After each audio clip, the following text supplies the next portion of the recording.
ನಮಸ್ತೆ ಸ್ನೇಹಿತರೆ, ನಾನು ನಿಮ್ಮ ಪ್ರವೀಣ್. ಗುರುಭಕ್ತಿ ಯೂಟ್ಯೂಬ್ ಚಾನಲ್ಗೆ ಸ್ವಾಗತ, ಸುಸ್ವಾಗತ. ಇವತ್ತು ನಾವೊಂದು ಪರಿಹಾರವನ್ನು ತಂದಿರುವಂಥದ್ದು ಕೋರ್ಟ್ ಕೇಸ್ ವಿಚಾರದಲ್ಲಿ.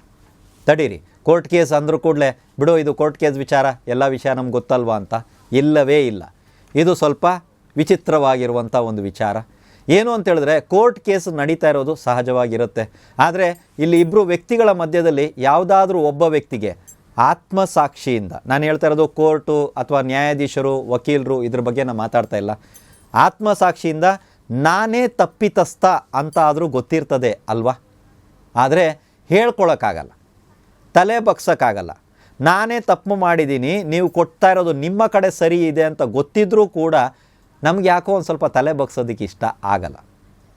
ನೀವುಗಳೇ ಅಯ್ಯೋ ಪಾಪ ಅಂತ ನ್ಯಾಯಾಧೀಶರಾಗಿರ್ಬೋದು ಅಥವಾ ಆಪೋಸಿಟ್ ಪಾರ್ಟಿ ಆಗಿರ್ಬೋದು ಅಯ್ಯೋ ಪಾಪ ಇತ್ಯಾದಿಗಳನ್ನು ಹೇಳಿ ಕೊನೆ ಪಕ್ಷ ಸಂಧಾನಕ್ಕಾದರೂ ಬರೋದಕ್ಕೆ ಸಾಧ್ಯ ಇದೆಯಾ? ಬಂದರೆ ನಾವು ಸಂಧಾನ ಆಗೋಣ. ಯಾಕಂದರೆ ನನಗೆ ಯಾಕೋ ನನ್ನ ಮನಸ್ಸು ಹೇಳ್ತೈತೆ, ತಪ್ಪು ನೀನೇ ಮಾಡಿಬಿಟ್ಟು ಇವತ್ತು ಅವ್ರ ಮೇಲೆ ಕೇಸ್ ಹಾಕಿ ಕೂತಿದೆಯಲ್ಲ ಅಂತ. ವಾಪಸ್ ಸರಿ ಮಾಡ್ಕೊಳಕ್ಕಾಗಲ್ಲ, ಯಾಕಂದರೆ ನನಗೂ ಒಂದು ಪ್ರತಿಷ್ಠೆಯ ಸವಾಲು ಅಲ್ವಾ. ಈ ರೀತಿ ಒಂದು ಹುಚ್ಚುತನ ಇದ್ದಂಥವರು ಈ ಕೋರ್ಟ್ ಕೇಸ್ ಸರಿ ಆಗಬೇಕು ಅಂತ, ಯಾಕಂದರೆ ನ್ಯಾಯ ನಿಮ್ಮ ಕಡೆಗೆ ಇಲ್ಲ ಅಂತ ನಿಮಗೆ ಗೊತ್ತು. ಪೇಪರ್ ವರ್ಕು, ಜಡ್ಜು, ವಕೀಲರು ಎಲ್ಲವೂ ಬಂದ್ಬಿಟ್ಟು ನೀವೇನು ಬೇಕಾದ್ರೂ ಮಾಡಿರಬಹುದು.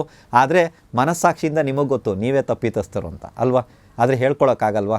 ನಾನು ಹೇಳೋ ಪುಟ್ಟ ಪರಿಹಾರವನ್ನು ಮಾಡಿ ನೀವು ಈ ಕೋರ್ಟ್ ಕೇಸಿಂದ ಹೊರಗಡೆ ಬರ್ತೀರಾ. ಬಹಳ ಸುಲಭ. ಬಿಳಿ ಎಕ್ಕದ ಗಿಡ, ಬಿಳಿ ಎಕ್ಕದ ಗುಡ, ಅದರಲ್ಲಿ ಪುಷ್ಪ ಹೂಗಳು ಬಿಡ್ತಾ ಇದೆಯಲ್ಲ, ಆ ಹೂಗಳನ್ನು ಶೇಖರಿಸಿ ನೀವೇ ಪೋಣಿಸಬೇಕು. ಯಾರ ಹತ್ರನೂ ಕೊಡೋಂಗಿಲ್ಲ, ನೀವೇ ಶೇಖರಿಸಬೇಕು, ನೀವೇ ಪೋಣಿಸಬೇಕು. ಪ್ರತಿದಿನ ಇದನ್ನು, ಈ ಹೂವನ್ನು ತಗೊಂಡು ಗಣಪತಿ ದೇವಸ್ಥಾನಕ್ಕೆ ತೆರಳಿ ಗಣಪತಿ ಮಾಲಾ ಮಂತ್ರ, ಗಣಪತಿ ಮಂತ್ರ, ಓಂ ಗಂ ಗಣಪತಿಯೇ ನಮಃ ಅಥವಾ ಗಣಪತಿ ಮಾಲಾ ಮಂತ್ರ, ಗಣಪತಿಗೆ ಸಂಬಂಧಪಟ್ಟ ಯಾವುದೇ ಸ್ತೋತ್ರ, ಮಂತ್ರ, ಕವಚ ಏನೇ ಇರಲಿ ಅದನ್ನು ಜಪ ಮಾಡ್ತಾ ಗಣಪತಿಯಲ್ಲಿ ನಿಮ್ಮ ಒಂದು ನೋವನ್ನು, ಒಳಗಡೆ ಇರುವಂಥ ರಹಸ್ಯವನ್ನು, ತಾನೇ ತಪ್ಪಿತಸ್ಥ ಈ ರೀತಿ ಆಗಿದೆ, ಇದರಿಂದ ನನಗೆ ಸರಿ ಮಾಡಿಕೊಡು, ಅದೊಂದು ಗಿಲ್ಟ್ ನನಗೆ ಫೀಲ್ ಆಗ್ತಾ ಇದೆ, ನನಗಿದನ್ನು ಸರಿ ಮಾಡಿಕೊಡು ಅಂತ ಬೇಡಿಕೊಂಡು ಈ ಹೂನ ಗಣಪತಿಗೆ ತಾವು ಅರ್ಪಿಸಬೇಕಾಗತ್ತೆ. 21 ದಿನಗಳ ಕಾಲ ಕಂಟಿನ್ಯೂ ಆಗಿ ಈ ಪರಿಹಾರವನ್ನು ನೀವು ಮಾಡಿ.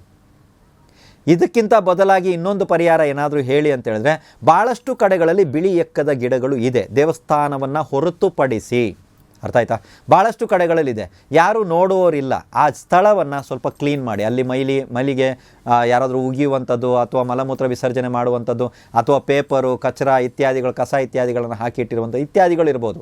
ನಿಮ್ಮ ಕಣ್ಣಿಗೆ ಅದು ಕಾಣಿಸ್ತಂದರೆ ಮನಸ್ಸಿನಲ್ಲೇ ಗಣಪತಿಯ ಧ್ಯಾನವನ್ನು ಮಾಡ್ತಾ ಗಣಪತಿಯ ಮಂತ್ರ, ಓಂ ಗಂ ಗಣಪತಿಯೇ ನಮಃ ಈ ಥರ ನೀವು ಹೇಳ್ಕೊಂಡು, ಯಾವುದೋ ಮಂತ್ರ ಎಣಿಸುವಂಥ ಅವಶ್ಯಕತೆ ಇಲ್ಲ.